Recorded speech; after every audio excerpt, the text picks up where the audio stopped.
मैंने 50 लाख का लोन लिया, तो मैंने उसमें ओवर अ पीरियड अगर मुझे 62,000 की ईएमआई देनी थी, तो मैंने उसमें 70,000 की अगर दे दी या 2 लाख एक्स्ट्रा डाल दिया, तो वो उधर ना खड़ा रहता था। तो आप उस ईएमआई को अगर 1 महीना नहीं भी दोगे ना, तो आपको पेनल्टी नहीं पड़ेगी, वो उधर से वो पैसा उठा के आपके लोन में रीपे कर देगा।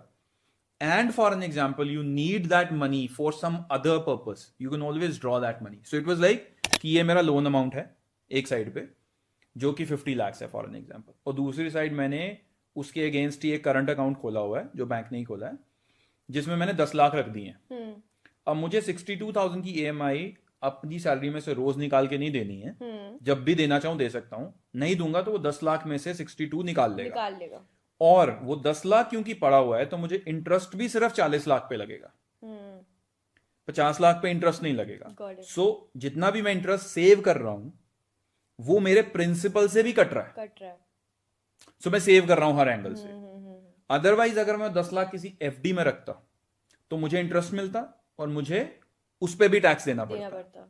और इधर मैं उसको सिर्फ रखा हुआ था अकाउंट में, और वो मेरा इंटरेस्ट जो एक्चुअली था 9-10% के आसपास, वो मुझे नहीं पड़ रहा था।